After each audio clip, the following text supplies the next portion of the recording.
Right, this is second video of audit evidence discussion. So therefore, I request don't watch this video as isolated video.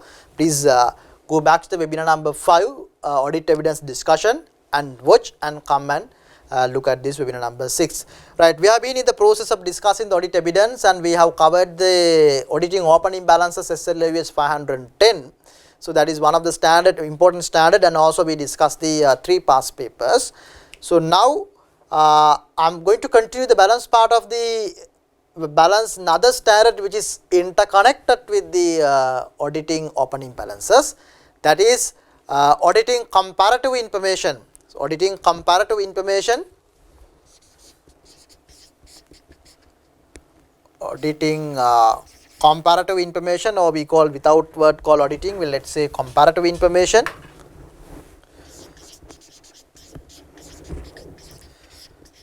Comparative information. So this word is important, so you have to be alert. Comparative information.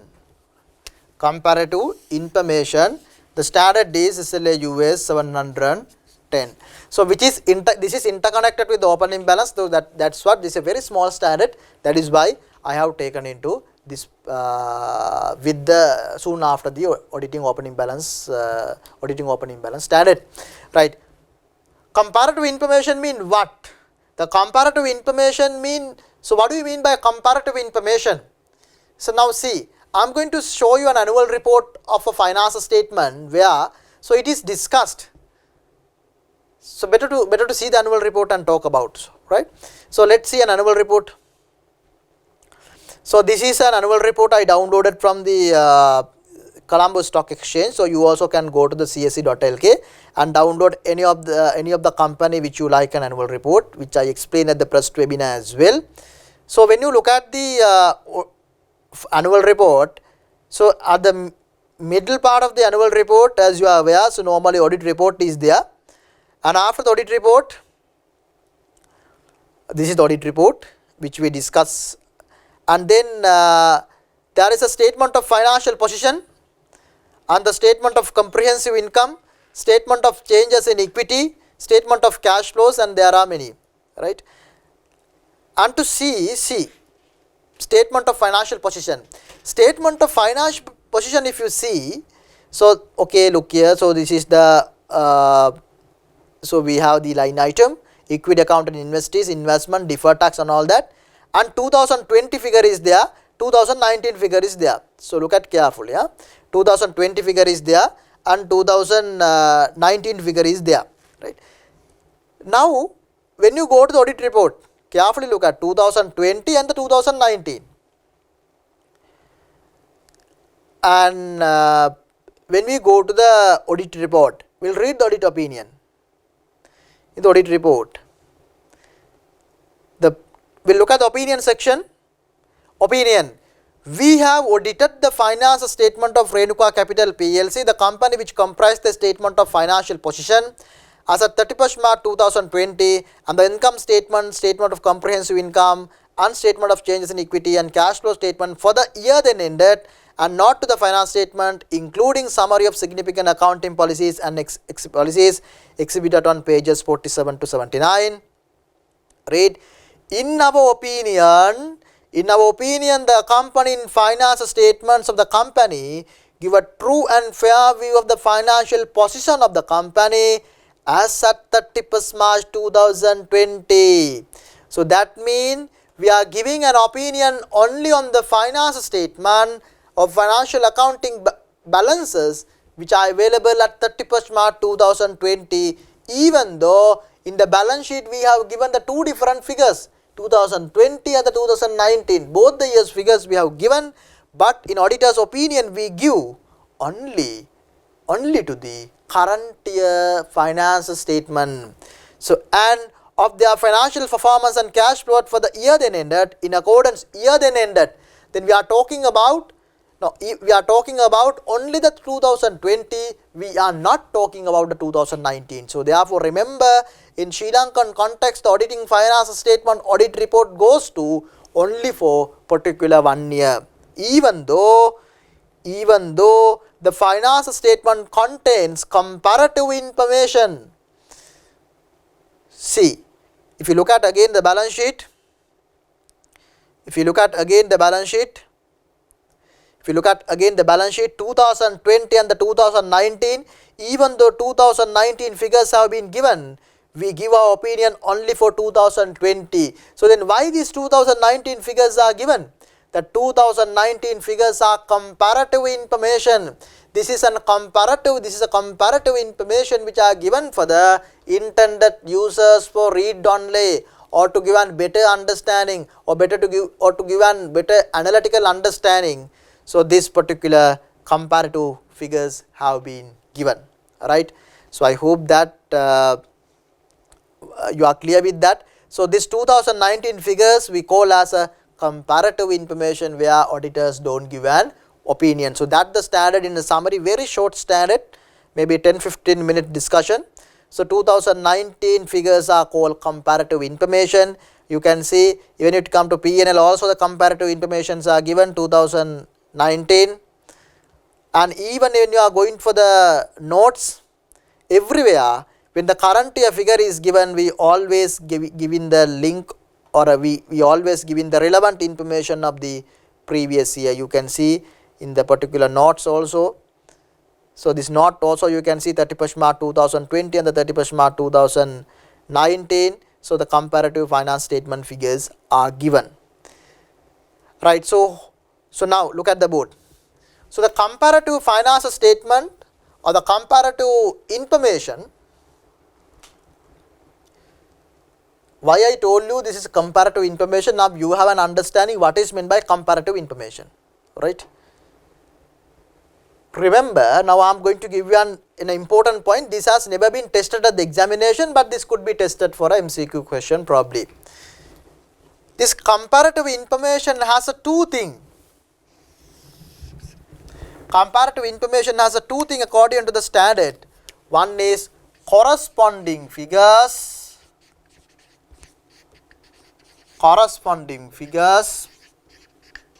right?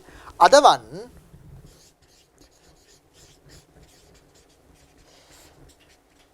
comparative financial statements. What is that? One is this comparative information. That is why I told you the information word is important. Comparative information, the standard 710 contains two things. Comparative information, one is called as corresponding figures, other one is comparative financial statement. Comparative financial statements, right? So what is meant by comparative finance statement or a corresponding figures? The corresponding figures mean, look at carefully, when you give the figures of 2020, you are giving the comparative information of 2019. Let's say the property, plant and equipment 100 million, 150 million. The revenue we talk about of 20 million, 200 million and 150 million. See, when you are giving the current year figure, you give the corresponding figure which is coming from the previous year. You just give the corresponding figure, corresponding related figure. Remember that. So in here we are just giving a figure for a reader to read with the comparative figure. This is we call comparative figures. Comparative figure, right? So now I know you didn't understand. The second thing, comparative finance statement. What is meant by comparative finance statement? Comparative finance statement mean when you are giving the 2020 finance statement, you give the full set of finance statement of 2019 as well. Then තේරුන්නේ නැහැ. හඳනවක තේරුන්නේ නැහැ කියලා. සංසන්දනාත්මක තොරතුරු comparative information කියන එක වර්ග දෙකකට බෙදෙනවා. එකක් තමයි corresponding figures, අනිත් තමයි comparative finance statements. එකෙන් කියන්නේ මොකක්ද දන්නවද? corresponding figures කියලා කියන්නේ අපි 2020 figures දෙනකොට අපේ council අපි මේ මම පෙන්නුවා වගේ එතනදී ඒකට 2020 වලට අදාළ වන comparative figure එක. The figure that relate to the current year is disclosed. Right? Is disclosed. That is called corresponding figure. So in here, in this methodology, the 2019 entire finance statements are not given. So we have not given the entire finance statement of 2019, but we have given the 2020 entire finance statement, and where appropriate, when we are reading the current year finance statement, the amount that is connected in the previous year finance statements have been given, right? So this is the full set of finance statement. This is the full set of finance statement, and this is only the corresponding figures. So that means 2020 full set of finance statement, and when you are reading the current year finance statement, for you to look at and make a better decision or make a better understanding toward to the financial figures, and the corresponding figure has been given. Let's say the PP, then you are giving the corresponding figure of PP in the last year, and let's say revenue of the current year, then you are giving the comparative finance statement, comparative figure of the revenue. And when you see the accounting, let's say accounting policy of the current year, is of a property, plant and equipment, let's say the reducing balance method. So that may not be disclosed, right? And let's say another accounting note of depreciation expenditure. So there you will give the comparative information to have a better understanding. So therefore remember, corresponding figures mean when you give a current year full set of finance statement, you give the some figures which are connected, or which could be read only, which could be read with the other figures of the previous financial years or years, right? I hope that you understand now. So the corresponding, so which we are giving the current year figure, and you are giving the linking or the corresponding impact or a corresponding figure of the previous year, that is called corresponding figures. They are basically, you should remember, so this we are giving for read only.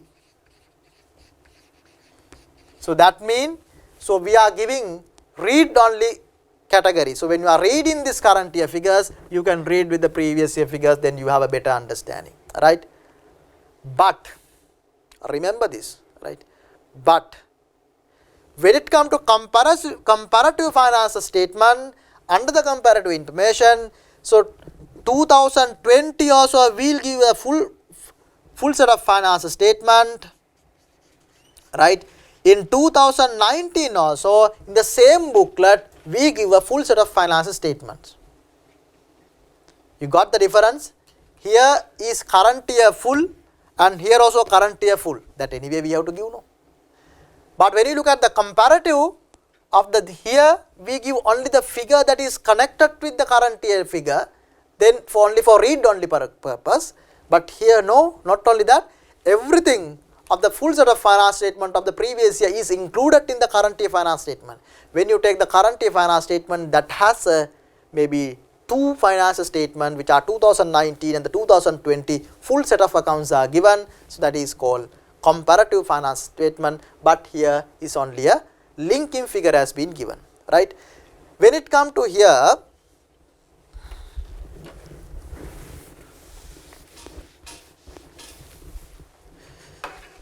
right, when it comes to here, right, auditor's responsibility, audit opinion. So we give audit opinion on the 2020 figures, but when the auditors are using the corresponding figures, or the management are using the corresponding figures, and no opinion is given,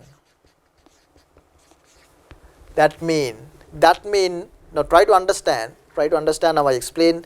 I show you the annual report also. In the annual report also it says, in our opinion, the company in finance statement of Renuka Capital PLC give a true and fair view on the financial position as at 31st March 2020, and the financial performance and cash flow for the year then ended in accordance with the Sri Lanka accounting standards, right? That means we are talking about the 31st March 2020 finance statements only. Our opinion is only for the 2020 financial statements, right? Even if your finance statement which is prepared by the management, even if that contains the comparative financial information, we don't give an opinion on those figures in the current year finance statement. We might have given opinion in the previous year, that is a different story, but in the current year finance statement audit report, we don't give a link for that. I hope that you are clear, right? In a language that you can understand, I can explain. Then only you will understand in better way. සාමාන්‍යයෙන් corresponding figures අපි සාමාන්‍යයෙන් audit report එකක් දෙනකොට audit report එකක් දාන්නේ නිශ්චිත දිනයකට සහ නිශ්චිත year එකකට period එකට. එතකොට ඒ period අපි ඒ වුණාට accounts හදනකොට හැම වෙලාවෙම comparative එකක් අවුරුද්දක් හරි අවුරුදු කීපයක් හරි දෙනවා. එහෙම දුන්නට audit report එකකදී අපි සාමාන්‍යයෙන් මේ corresponding figures කියන concept එකට ආවට පස්සේ එතනදී අපේ audit report එක අපි link කරන්නේ නැහැ පහුගිය අවුරුදු වල තියෙන financial figures වලට. අපිට ඒක අදාළ නැහැ. අපි ඒ වෙනම report එකක් ඒවට දීලා ඇති. හැබැයි මෙතනදී අපි assume කරනවා management එක මේ figure එක දීලා තියෙන comparative corresponding figure එක මේ reader ට මේක හොඳට understand කරගන්න විතරයි. ඒක නිසා අපිට මේ ඒ දීලා තියෙන figures ගැන opinion එකක් දෙන්න බෑ. Right? We have to read. We have a responsibility in reading and seeing whether there are proper figures are being taken up. So that is our responsibility, but we don't give an opinion. But in this particular circumstances, comparative financial statement, the comparative financial statement 2020, the full set of finance statements are given. 2019 also full set of finance statement given. In these circumstances, in audit opinion,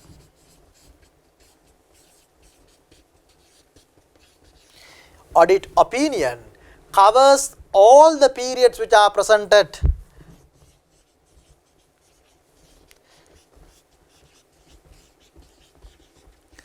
So accordingly, 2020 also covered, 2019 also covered. If there are 2018, that also covered.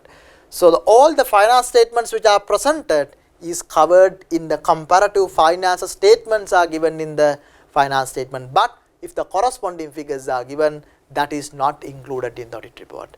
But another key thing, in Sri Lankan context, if you look at again this annual report here, if you look at again this annual report,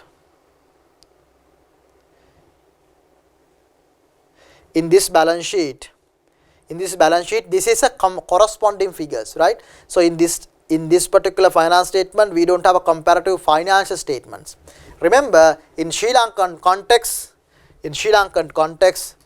comparative finance statements are not applicable, right? In Sri Lankan context, so this is not applicable. In Sri Lanka, we don't apply the comparative finance statement concept. We apply only the corresponding figures. So therefore, our auditor's responsibility is limited to the current year. Then, now you may be thinking, okay, if Sri Lanka comparative finance statements are not there, so then what is our responsibility, right? What is our responsibility? Auditor's responsibility.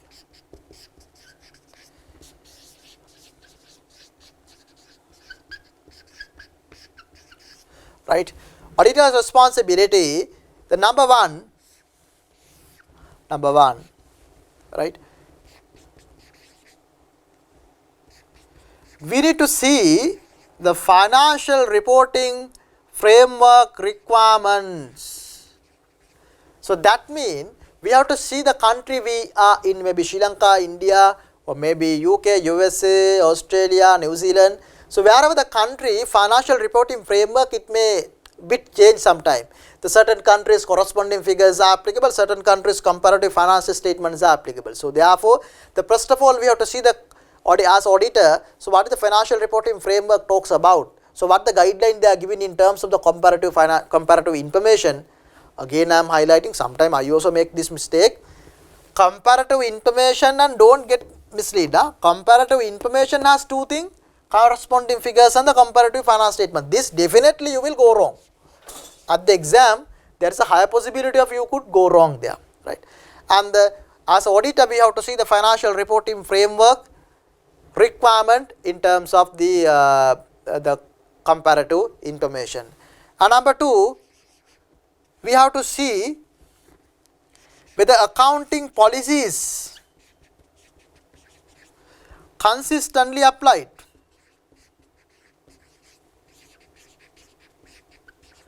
We need to see when the comparative finance statements are given, whether accounting policies are consistently applied. This is something which we discussed the 510 standard as well, initial audit engagement, if you can remember. So the accounting policies has to be consistently applied. The previous year straight line method, this time, or previous year cost model, this time fair value model. So when you are changing the accounting policy, it has to be dealt with LK side, right? And number 3, auditor has to see, right, balances have been correctly taken. So now as auditor's responsibility of the procedure, then what the auditor has to do? Auditor has to ensure whether that the balances are being taken up or balances are being picked up correctly. So when you are giving the 2019 figures here, auditor has a responsibility to see whether 150 million is tallying with the previous year audit copy or a previous year audit report. So that is one of the another responsibility that the auditor should do, that the auditor should look at, right? So number 1, look at the financial reporting framework and look at whether accounting policies have been consistently applied. The word is important, consistently, and the balances have been correctly taken, to ensure whether the balances have been correctly taken. And number 4 is that obtain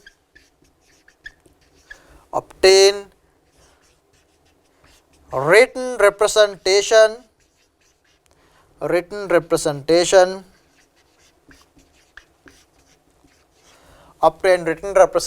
as per the SLA US 580 where appropriate, right? So this is the summary of the standard. Is very simple, but there are no questions have been tested up to now from this particular chapter. But if there is a question to be tested, definitely there will be a question from the MCQ question, and therefore so why I have picked this standard is because this goes with the auditing opening balances, because when you are talking about the opening balances, 710 comparative information also part of opening balances. So that is why we have discussed here. But I believe that so there will be MCQ question this time, or the probably, because most of the students may not understand this requirement, or most of the students may not be incurring time in reading this. So I will summarize again. The comparative information mean, that is standard 710. Comparative information has a 2 things: corresponding figures and the comparative finance statement. Corresponding figures mean you are giving only just a figure of the comparative years for read only, right? But when you are giving audit report, basically you are giving the audit report only for the current year. You are not linked into the previous years, right? The second scenario is comparative finance statement. Comparative finance statement is not applicable in Sri Lanka, not available in Sri Lanka. So where you are giving the full set of finance statement for all the years which are presented, and audit opinion also will be getting connected to the all the years that are presented. In terms of the auditor's responsibility on the comparative information, either corresponding figures or the comparative finance statement, auditor's responsibility can be categorized under the 4 subheading.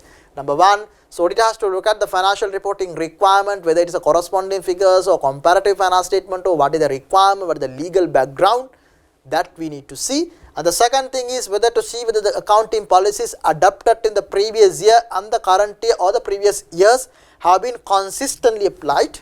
And number 3, whether balances have been correctly taken up from the previous year's audited finance statement, that is number 3. And number 4, obtain written representations with regard to the corresponding figures or the comparative finance statement we call comparative information, right? So that is the summary of the short standard, which is interconnected with the previous video we discussed, SLA US 510 auditing initial engagement, right? Since there are no questions from this chapter earlier, so I don't have any questions to be discussed. But if there is a question at the examination, always be careful of this particular word, information, right? So that is the second standard under the audit evidence section which we discussed. Now we will move into the next standard, which as I explained at the beginning of the previous video, that is auditing accounting estimates, right? SLA US, now we are going to discuss SLA US 540 So now I believe that you have a good understanding how this, where this particular standard is coming. So I explained you and explained you in the webinar number 5. So what are the areas of learning outcomes which we are discussing? Accordingly we are here. Forget about the name, standard name. So standard name. I told you the chapter number 14 of your study text has a 4th thing.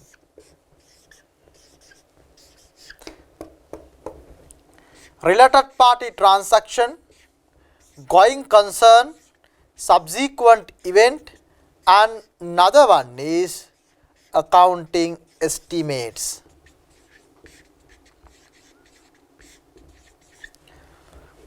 Right? And related party transaction, and I told you all 4 sections you should aware 100% highly examinable. So highly examinable sections. Right? Again I am highlighting these 4 areas you should look at study text carefully, because if you look at the KB for past paper analysis, almost all the exam 10-15 marks have come. If you look at the CL1 also, I show you at the beginning of the video, first video, this is highly testable, right? So the RPT we have already discussed a webinar in the previous batch. Going concern we have discussed a webinar in the previous batch. Subsequent event we have discussed the webinar in the previous batch, and also another request I want to do for CL1 student, when you have a time, there are 10 webinars which we have done for BL5. There are 10 webinars or 12 webinars we have done for a BL5 subject, auditing, the new syllabus, English medium. Then Sinhala medium, not Sinhala medium, English medium one. So this 10 webinars also talking about the auditing flow.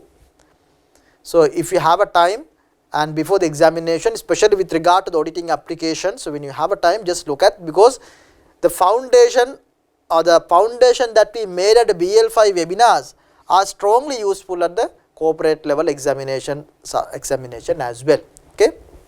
So therefore, so that is the information for you, so that you could see from the CA Sri Lanka LMS or the YouTube channel. So now all 3 you know. Now my intention is to discuss now auditing accounting estimates. Auditing accounting estimates. Now when you see the accounting estimate, what is meant by accounting estimate? What is meant by accounting estimate? What is meant by accounting estimate? The accounting estimate is the one of the key application of the Sri Lanka accounting standards, right? Now you know, when you are auditing, when you are preparing the finance statement,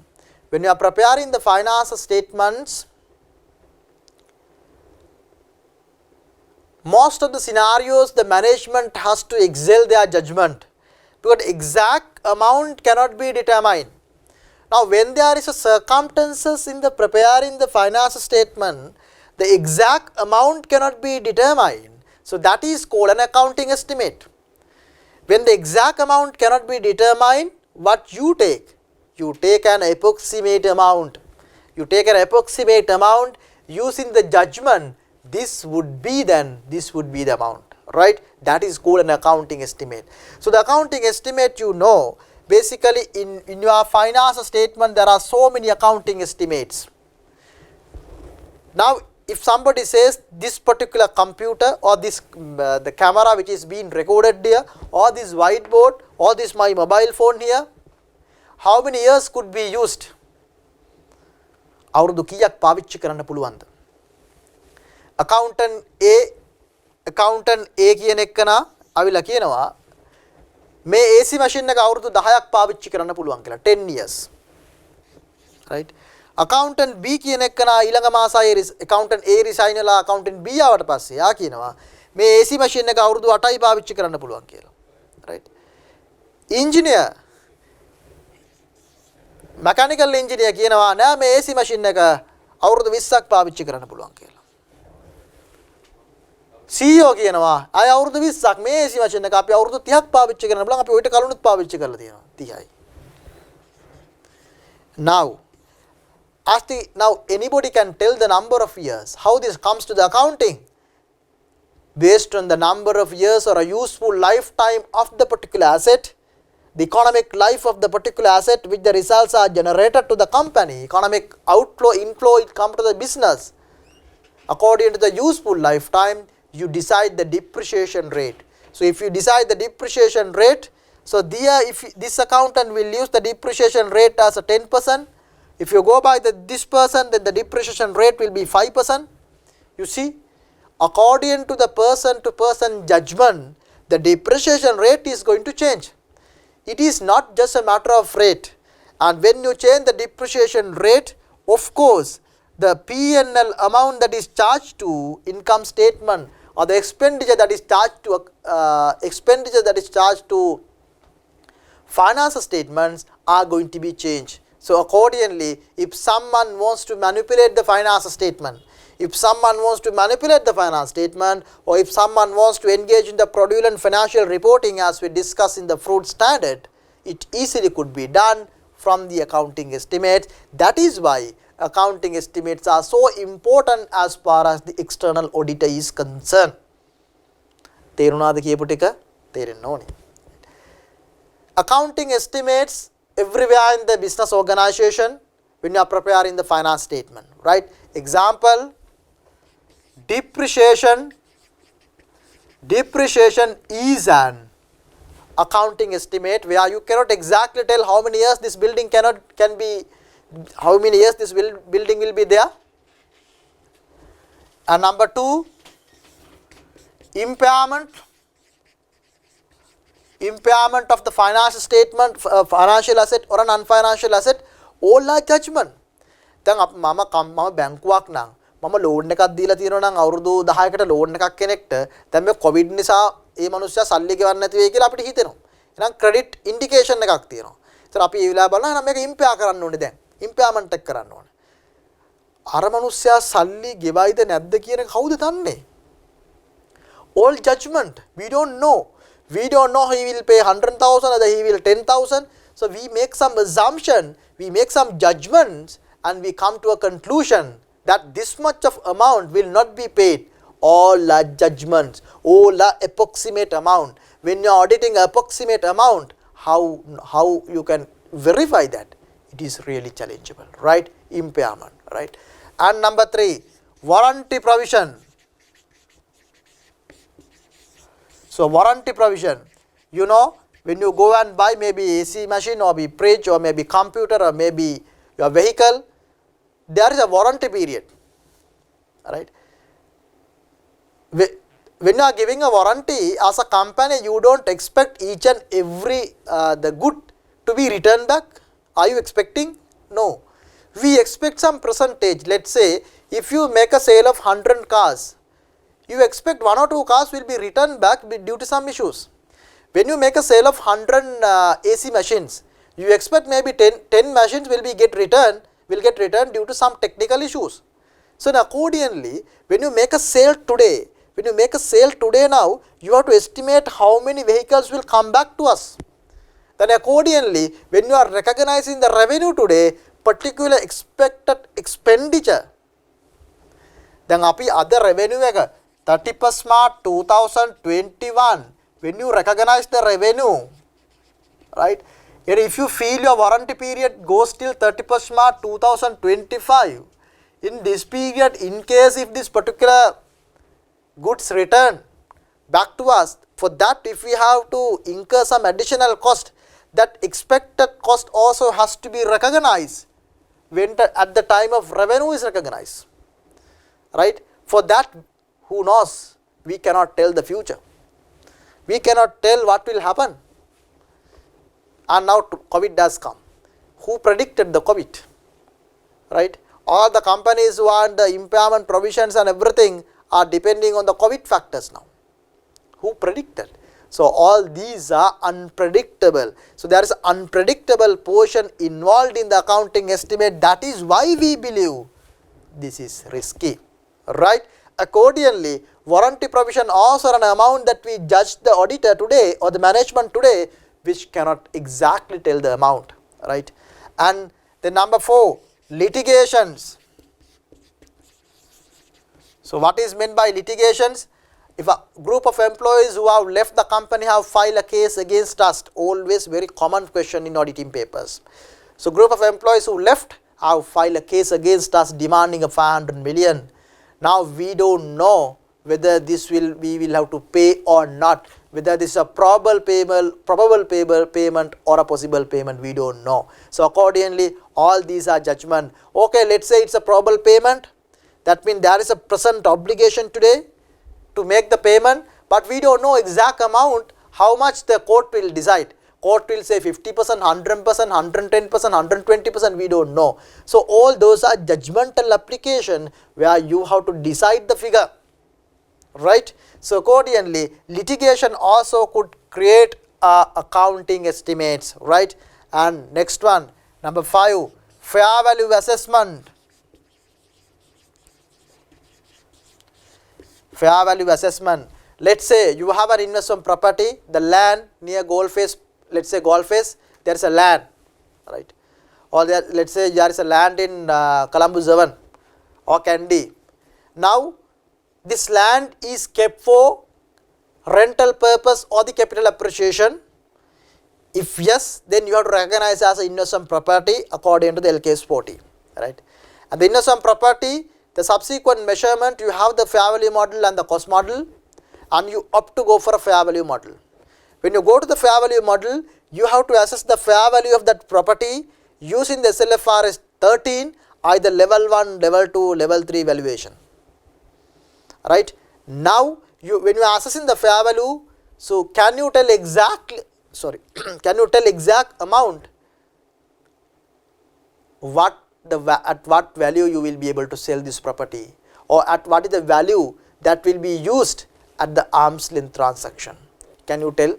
You cannot exactly tell. It is again an accounting estimate. You may be using so much of assumption, you may be using the comparable information, comparable market information, and the similar properties or the future rental income that is expected, and present value of the cash flow. When you are assessing the present value of the cash flow, discounting factor has to be decided. Discounting factor include the risk premium and the risk free rates. All those are judgments. All those are judgments.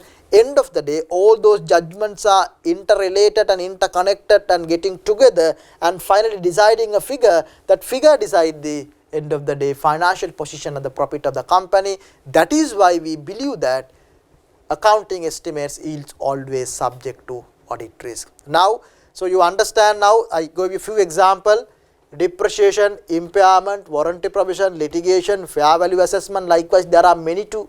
There are many in the finance statement where the accounting estimates could be seen. When you are auditing all these situations, if those are there in the finance statement, always that could create a accounting estimate, right? So now this accounting estimate standard is a small standard, but why this is important? This is highly testable in all the circumstances in the auditing papers, right? So just have a look at on the papers. So I am just going to look at the pilot paper. You see, in this pilot paper, if you go to the risk assessment question,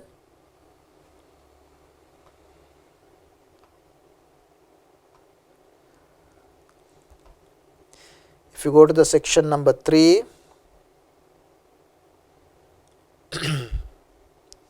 Section 3 main question, we discussed the previous webinar as well. So in this long case scenario, basically part 2 of the question, evaluate the 4 risk of material misstatement to be considered in developing the overall strategy. So that means you have to identify the 4 risk of material misstatement and outline auditor's response. Now you have to write the audit procedures as well. Evaluate the 4 risk of material misstatement and outline the auditor's response. Alright.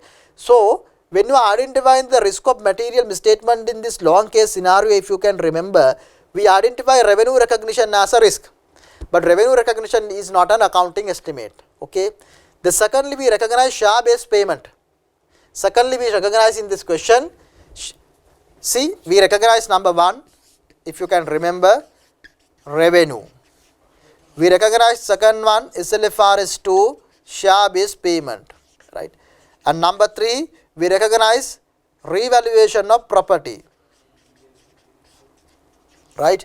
And number 4, we recognize warranty provision, right? And number 5, we recognize inventory, right? And number 6, if I am not mistaken, we recognize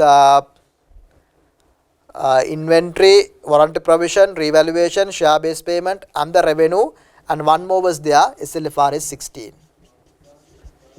leases, right? See now, assuming that you know this, you have already done this question, so you have recognized all these as significant issues, right? That is question number 2. Question number 3, now we have to write the audit procedures for each and every item. Now to see all these items, SLFRS 2, share based payment is an accounting estimate. Exact amount cannot be determined. Revaluation is again an accounting estimate.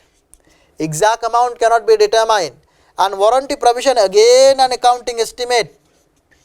Exact amount cannot be determined. And inventory, partly it is an accounting estimate, because if you have to assess the net realizable value, NRV at the 31st March, or inventory obsolescence, right? If there are damaged stock, at what price this will be able to sell, all are judgments, all are estimates. And SLFRS 16, of course, the certain level of judgments are involved, accounting estimate, because when you are estimating the cash flow, and cash flow of course based on the contract, but especially the incremental borrowing rate, and certain level of judgments are involved. But out of here, these 3 are directly connected. See, out of 5 audit risks that you have identified in your answer, 3 are connected with the accounting estimate. So that means accounting estimate is always high risk for the audit, and it is highly applied in audit of finance statement. That is why I told you under chapter 14, all 4 areas are so significant, and all 3 we have discussed, and I am going to discuss the accounting estimate. That means simply you should aware what are the best audit procedures that the auditor should perform to address the accounting estimates, or when the accounting estimates are there in the financial statements, right? So that is how, so we are starting the accounting estimate. I hope that the background is clear to you. Right, now we will look at the accounting estimate standard in a quickly.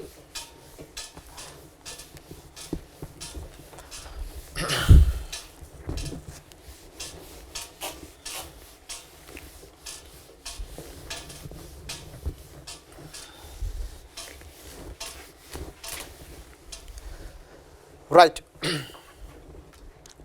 Accounting estimates.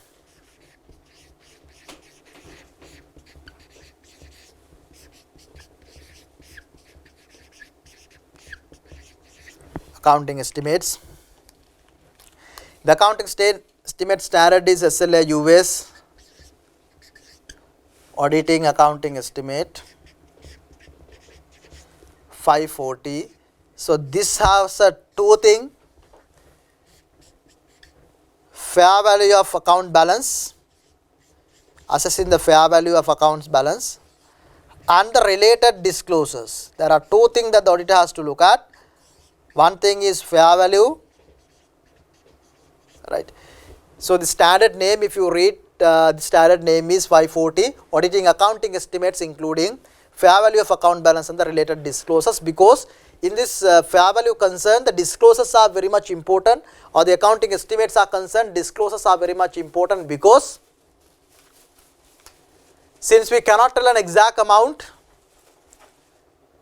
then the reader should know on what basis you have decided. So for that you have to give the assumption, and all these must be disclosed, right? So then auditing accounting estimates, there are few concepts that you should aware,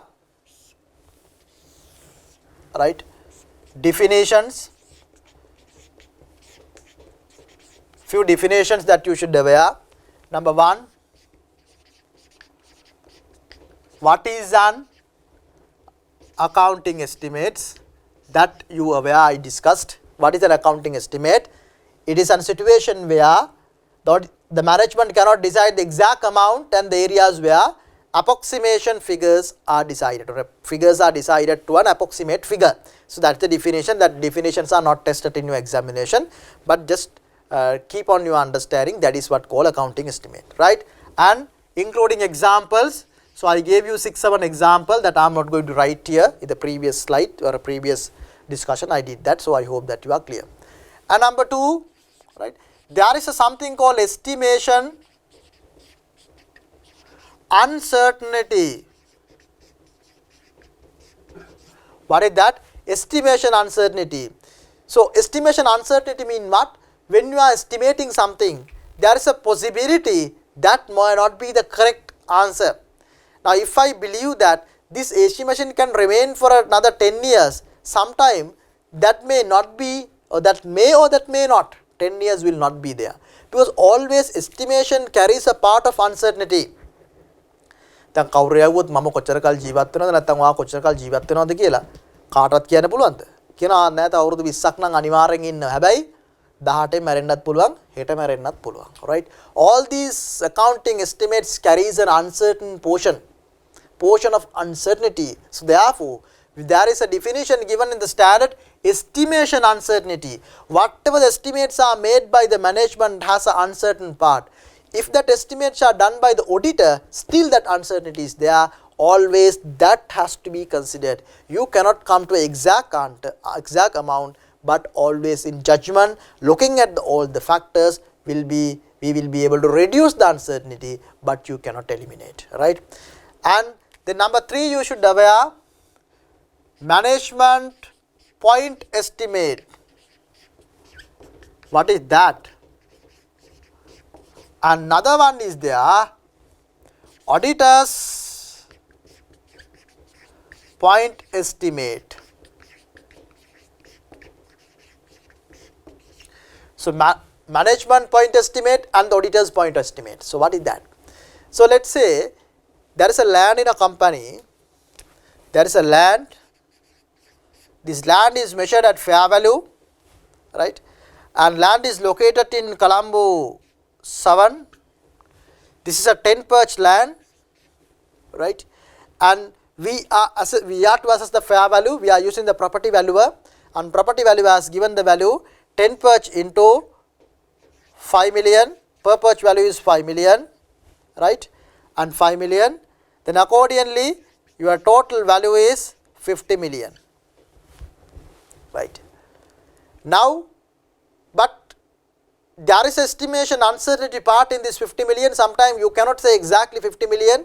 So therefore, we come to a conclusion that the value will be between 45 to 55 million. Value will be 45 to 55 million, or it could be changed or 10% plus or minus. 10% plus or minus.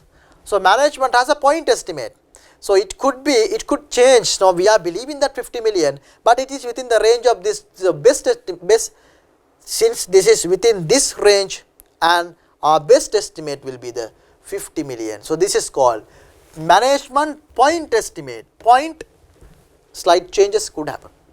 Then the auditor's point estimate. Now auditors coming and verifying this particular transaction, that is done by the management, that particular situation, that is valued by the property valuer. An auditor takes independent evidences, and auditor has a point estimate. The auditor believes that, okay, no, look here, so this could be, so property average value will be 50 million, but that maximum can change from 2%. Plus or minus 2% is the possible range. It can't go for 5%, right? Accordingly, you have to change your disclosures and the accountant requirement. Auditor's point estimate.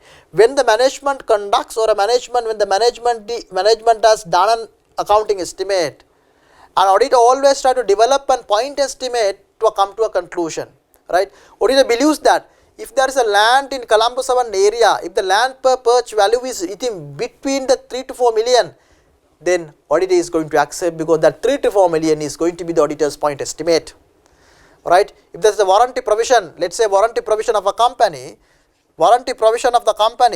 the management say 5% of the total sale, 5% of the total sale is going to be the warranty provision that the management is trying to say, right? But as auditors, we believe that no, according to our computation of the finance statement, it could be 4% on the turnover or 14% of the turnover. So then if you believe that the 14% of the turnover mean, then the provision has to be increased. Provision has to be increased. Then accordingly, that type of is called 14%. 14% is the auditor's estimation, point estimate. So in that case, we believe that, so out of the turnover, the 14% should come. Likewise, so this analysis, this accounting estimate has to be evaluated using the point estimate. Why this point estimate is coming? Because of there is estimation uncertainty part involved in the every accounting estimate in this world, right? I hope that you are clear, right? So then, so this you should have some rough understanding on toward that.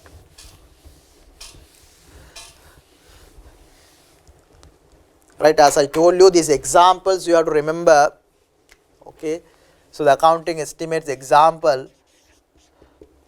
So let's say what we discussed was depreciation.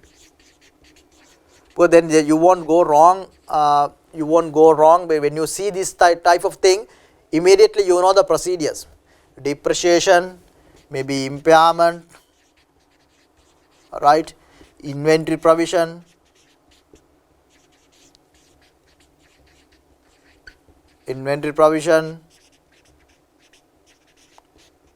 warranty provision, then fair value adjustment, right? Depreciation, impairment, inventory, warranty provision, litigations, and property valuation,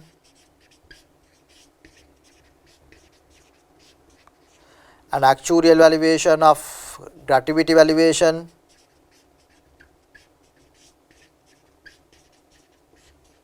right? Likewise, I can tell you many in the accounting standard where these accounting estimates are applicable.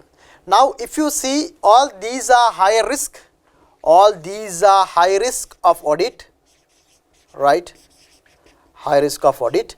Then, if you recognize all these as a high risk in audit, significant risk in the audit, then you have to do the audit procedure. That is the most important part in this chapter. Now you have to do the audit procedures. If you have to do the audit procedures, our next discussion is to discuss the audit procedures, right? Now if you have to discuss the audit procedures, what type of audit procedures you should do, right? What type of audit procedures you should do. Now remember that any audit procedures in this world in auditing, right? Anything for you to do with regard to an account balance or identified risk identification, audit procedures are divided into two. One is risk assessment procedures,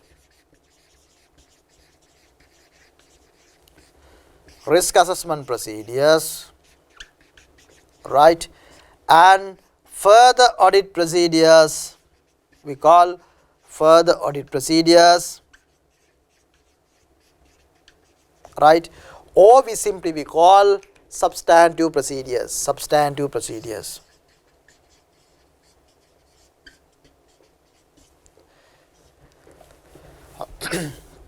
right? So this is what general audit procedures are divided. So that is a theory, but I always believe that. So when you are learning auditing concept, you are not required to have a in-depth theory, but if you understand the logic and if you can apply that into a practical situation, and if you think on a little bit in a practical way, and if you can develop an answer on a given situation, that will be the best way to approach the auditing questions, right? So accordingly, when the auditors starting an audit, auditor has to perform the risk assessment procedures, right? Can you remember? දැන් කියමු බලන්න webinar number 3 එකේ අපි කතා කරා risk assessment කියලා එකක්. ඒක හොඳට අපි කතා කරා. ඒක ඔයාලා ගොඩක් වෙලාට ඒක තේරුම් ගන්න නැති මොකද්ද මම කිව්වේ කියලා. Risk assessment procedures, I gave you a few procedures which can be used as the risk assessment procedures. What are the risk assessment procedures? One is inquiry, observation, inspection, analytical procedures. These are the main audit procedures that the auditor can do to on behalf of identifying the risk, right? Now here, when the auditors are starting an audit of financial statement, for us to see, listen carefully, for us to see whether there are risks involved with the accounting estimate, what you should do. That is called risk assessment procedure. For us to see whether there are audit risks involved with the accounting estimate, if we want to see, what you need to do, you have to perform the risk assessment procedures. So if you have to perform the risk assessment procedures, so basically what are the risk assessment procedures you can do, right? Inquiry, inquiry from the management and understand in the business context. That is the key procedure that you need to do, right? So by performing procedures, so you need to understand the accounting estimates, right? By performing maybe inquiry, maybe observation, maybe inspection, maybe analytical review procedures. Now what the fact is, don't try to memorize this. කටපාඩම් කරන්න කවුරුවත්. අපි සාමාන්‍යයෙන් ඕනම දෙයක් audit කරනකොට වර්ග දෙකක් තියෙනවා. risk එක identify කරන්න මොනවද? risk එක identify කරාට පස්සේ කරන්නේ මොකක්ද කියන එක තමයි මේ තියෙන්නේ. right? So accounting estimate සම්බන්ධයෙන් risk එකක් තියෙනවද කියලා බලන්න නම් අපි කරන්න ඕනේ මොනවද? ඉස්සරහ අපි ඒක තේරුම් ගන්න ඕනේ. අපි ඒක අවබෝධ කරගන්න ඕනේ. What is this? What is this business entity? What the items are included, the judgments are involved. You understand. How to understand? Ask from the management. Do analytical procedures, inspect, observe. That you understanding is important. So therefore, as part of the risk assessment procedures, that what you need to do is you need to understand the business entity as well as the areas where there could be accounting estimate, right? So when it comes to further audit procedures, there are many given in the study text, right? But I know there are many you can't remember. Maybe about 10, more than 10, 11 are given under the categories of substantive procedures and other procedures. There are two headings, right? But what I want to do is, I know you can't remember. You can't remember also, you can't apply for the practical scenario also, finally you can't get any marks also. So therefore, we'll do in this way. This is systematic learning important. So can you remember from the first webinar or the webinars I started in the last batch, I have been telling, if you have watched, two things I am going to highlight this webinar series. One is, right, systematic learning. This auditing is not a difficult subject. You need to have a systematic learning, right? Number two I have been highlighting is, try to understand the subject in a way you can, right?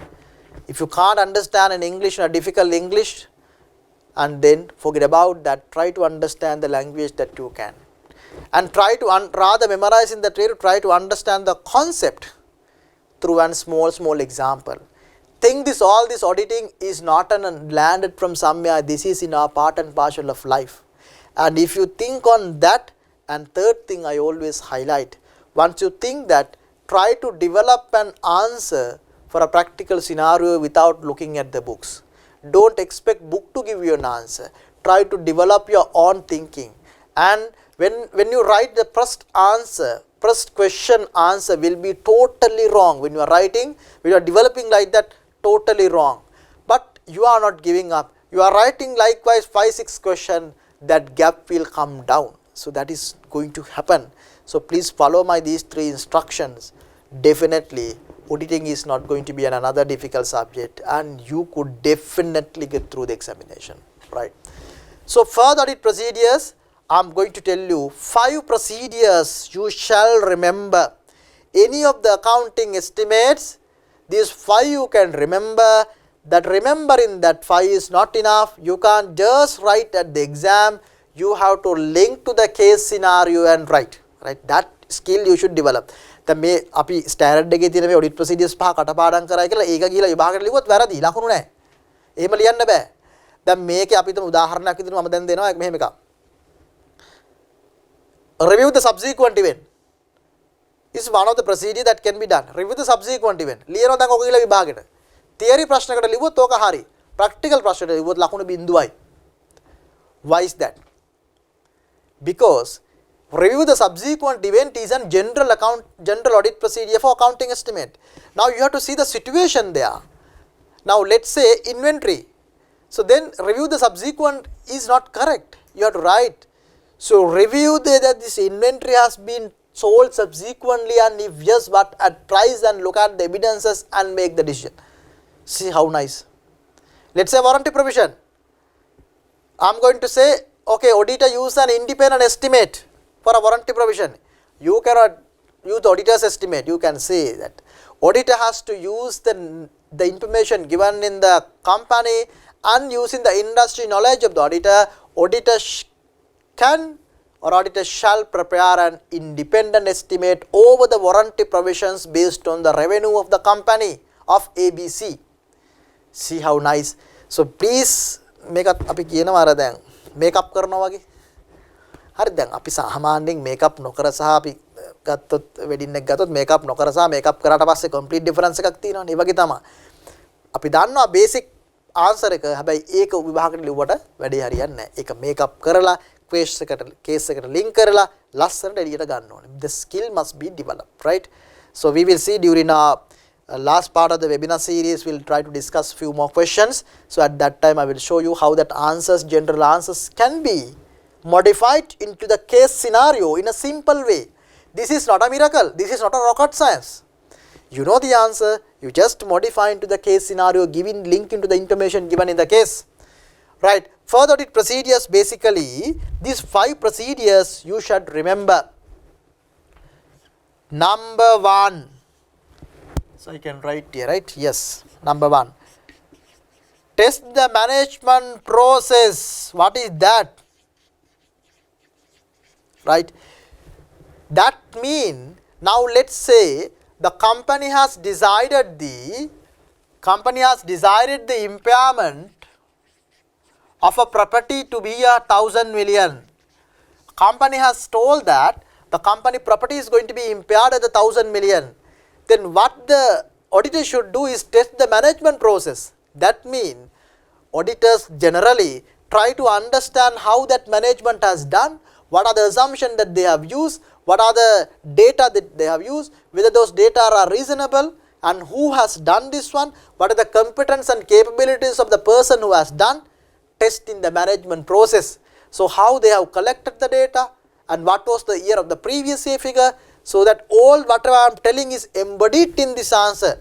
Test the management process, how management has done this one. And number 2, right, review subsequent events. What is that? Review subsequent event. So when this impairment was made at 31st March 2021, but audit is conducted at 30th August 2021. So from March to August, April, May, June, July, August, 5 months have gone. So what happened during this 5 months? 31st March 2021, 5 months have gone from that particular date. What happened? Whether the assumption made at 31st March on this making the 1,000 million provision has been crystallized, whether those are visible or practically happen, or whether those are not happen. So therefore, number 2, review the subsequent event, but you have to modify to the case scenario. And number 3, right, and use auditors independent assessment, right. So next one, auditor can, okay, look here, management has done the impairment 1,000 million, auditor perform a computation and come to a conclusion that 1,800 million is the impairment. Auditor comes to a conclusion that auditor's judgment, auditor's professional knowledge, professional competency are being used, and you are computing an impairment provision that is for 1,800 million. So that is called user auditor's independent assessment, or auditor's assessment into the accounting estimate. So that can be done. So these are the 3 key audit procedures. These are the 3 key audit procedures that the auditor should perform in terms of evaluating the reasonableness of accounting estimate. So these 3 are linking with the reasonableness, right, reasonableness of accounting estimates, right. So if the question is asking you The examiner is asking a specific theoretical question. What are the audit procedures that auditor should do to ensure the reasonableness of accounting estimate? So that the simple three answers: test the management process, review the subsequent event, and use the auditor's independent assessment. Right. In addition to that, there are some other audit procedures that auditor can do. So number one is right, review the disclosures. These are other procedures. Those are not main procedures but other procedures. Review the disclosures, whether adequate disclosures or adequate fair value disclosures are being made in accordance with the Sri Lanka accounting standards. Adequacy of the related disclosures made in compliance with the Sri Lanka accounting standard has to be looked at. Actually, that is a general audit procedure. You can write in other places as well. Now let's say, so examiner is asking to write 5 audit procedures. Right? Examiner is asking you to write the 5 audit procedures, but you cannot remember 5. You wrote 5. You wrote 4. හතරක් ලිව්වා ඉතුරුගේ එන්නෙම නෑ මෙන්න මේ හරිය තියෙනවා උඩට එන්නෙම නෑ දැන් මොකද කරන්නේ try කරනවා එන්නේ what we are going to do now. So there are some audit procedures in the first webinar I explained about the previous batch. කෝකටත් අයිලේ like සිද්ධාලේප you can use for නේ ඔළුවේ අමාරු බඩේ අමාරු ඇඟේ අමාරු කකුලේ අමාරු ඔක්කොටම සිද්ධාලේප පාවිච්චි කරන්න පුළුවන්. ඒ වගේ there are certain procedures that the auditor can use for most of the circumstances, but those are not going to be the main procedures. But it may be the last 1 or 2 procedures at the examination also. But if you write as the number 1 finished, that you won't get the marks. So, like obtain written representation to review whether the adequate accounting disclosures have been made or whether it is in line with the accounting standards. Review the board minutes, review the subsequent events, right? Inquiry from the management.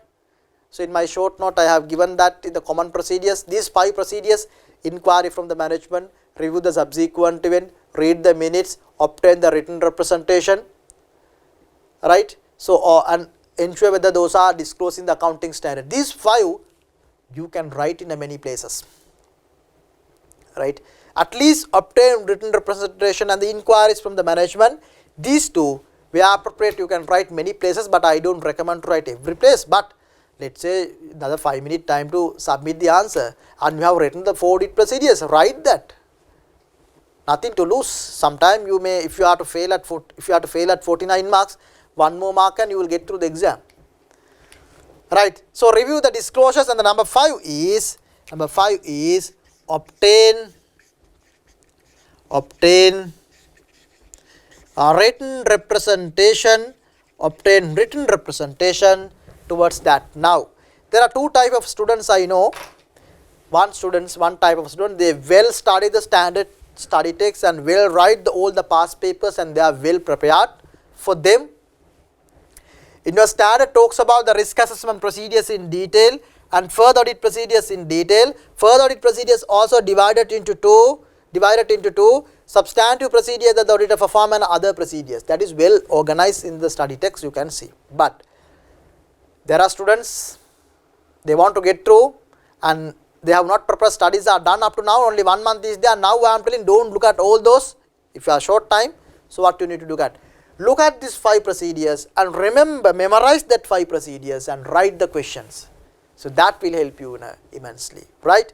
So therefore, out of these 5 procedures, the first 3 procedures are key substantive procedures to ensure the reasonableness, and next 2 audit procedures are other procedures in overall aspect of the accounting estimates, right? That 5 are going to, I'm 100% sure these 5 procedures will give you 3 to 5 marks, and definitely in your upcoming examination, online examination. I'm sure that, believe me. So therefore these 5, if you have a time, write in a paper and place in a where you can see every day, right?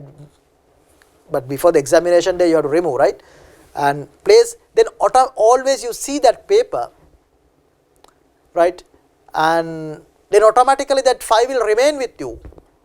and then you don't have to look at any book or anything at the examination. You can directly write these 5 procedures. It is applicable for many situations as we discussed: depreciation, impairment, inventory, warranty, fair value, litigation, property valuation, gratuity valuation. If you have done the practical scenarios, risk assessment question, as I told you, you could see most of these things are coming as a risk item of the audit of financial statement.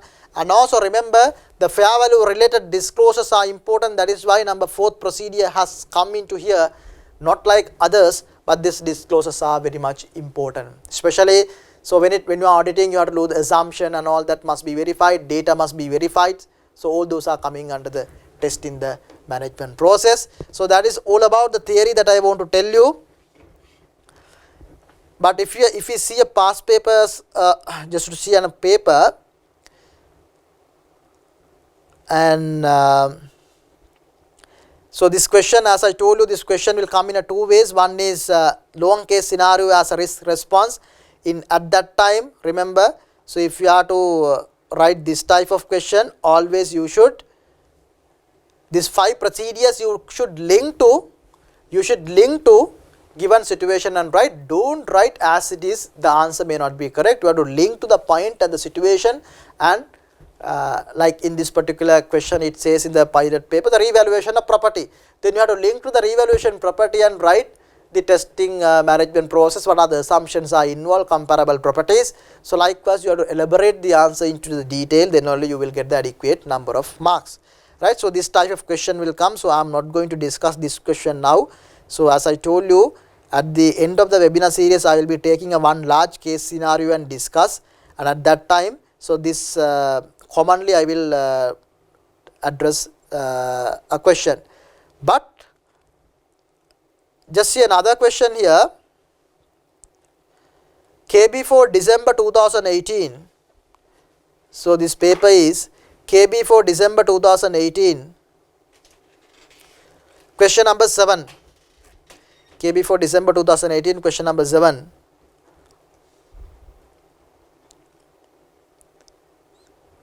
Question number 7, you can see. So you are the senior in charge of the audit of Glasgow PLC for the year ended 30th September 2018. GC is the sole manufacturer of glass bottles for the food and beverages, pharmaceuticals, cosmetics and perfume industries in Sri Lanka, and the big stories are being given. So I am not going to read these big stories, right? And I am going to the question, because this question is for these stories are given for many questions, but I am looking at only the last question, part G for 3 marks. Summarize, action verb summarize 3 other audit procedures that the auditor should perform in respect of accounting estimate per SLA US 540, auditing accounting estimate including fair value accounting estimates and related disclosures. විභාගෙදී මම මේ කියනක හොඳට අහගන්න S2 පියාගෙන. Close your eyes and listen to me carefully. Now examiner is really in strategic, right? And examiner is to test your real knowledge, right? Examiner is to identify whether you are applying your shortcuts, right? Now that is where I always tell at the examination, you have to be very peaceful mind. Close the eyes, huh? You have to be very peaceful mind. And the exam time, you have to be really relaxed. So many hours you have studied before the examination, so many sleepless nights you have done, and so much of commitments we have done on behalf of the CA examination, right? And you, how many times you watched the webinars, how many times you wrote your questions, and how many calls you had to your friends to clarify certain things, and how many times you have discussed with regard to the subjects, and how many time you got scolded from parents home, you don't do your studies. So all those finally all those factors are going to be crystallized within the 3 hours for the examination. So peaceful mind and the relaxed mind is going to be very much useful at the examination, especially a theoretical practical subject like this. Why I am telling like that? Reading question is very much important. If you miss the reading, or if you miss the point, if you miss the bus, you can go by the next bus, but you can't go to the point, So you should correctly take up the bus. So you should not miss the bus. Accordingly, reading carefully will be very much important. Each word to word. That is why I always used to tell you, read the 3 times. Look at the part G again now. After listening to that story, now read this one. Summarize 3 other audit procedures that the auditor should perform in respect of accounting estimate per SLAUS 540, auditing accounting estimates including fair value accounting estimates or related disclosures. Did you see the word? දැන් අපේ කට්ටියට summarize audit procedures කිව්ව ගමන්ම 3 procedures කිව්ව ගමන්ම ලියනවා මොනවද? Test the management process, review the subsequent event, use the auditor's independent estimate. 3 ලිව්වා ආවා ලකුණු 3යිද බිංදුවයිද ලකුණු බිංදුවයි. No marks given. Why? You didn't notice the word of other audit procedures. Did you see that? Ask 1000 times from you. Whether did you see that? ඕක කියවනකොට පේන්නේ නැහැ ඕක other procedures කියන එක. අර number 3 එක දාලා වරහන් ඇතුලේ නේ තියෙන්නේ. ඊට පස්සේනේ තියෙන්නේ. ඕක පේන්නේ නැහැ. So be careful at the examination. Sometimes a silly mistake of reading, even if you know the answer, you may not be able to write the answers. So, right? It's a very good example. This other audit procedures mean that you can't write the key audit procedures of 3 reasonableness. I told you the main 3 are to ensure the reasonableness of accounting estimates. So other procedures, number 2, the review the disclosures and the obtained written representation are the main 2 procedures for other procedures. And if you look at the study text, there are some other audit procedures. There are 4 procedures given. So including these 2, I have taken only 2 for you to remember, and to see whether there are management bias are involved, something like that, you can directly refer to the study text. But out of that, 2 are already there in your list. See. So I show you this question because of you should not go wrong in terms of attending the questions, right? So therefore, so that type of question would come in your examinations, and accordingly these 5 procedures, if you can remember, so you can definitely get high scores at the examination. And again, I am highlighting these sections, though these areas are going to be part of risk assessment question. Definitely these 5 audit procedures will give you 4 to 5 marks, or it's sometime it beyond that, maybe 10 to 12 marks will be given, will be able to score from this particular 5 procedures. So therefore, remember that these 5 procedures, memorize memorize these 5 procedures, right? So with that, I am finishing the session of 2 videos for today. So basically we discussed the webinar number 5, the audit evidence section in a summary form and how to approach the question, and we discussed then the auditing opening balances, and then we discussed this particular video we discussed the auditing comparative information which has not been tested, but there is a possibility of testing, and now we discuss accounting estimate, which is going to be a very much useful auditing standard which I summarize now, right? So let's meet up with the next webinar soon. Thank you.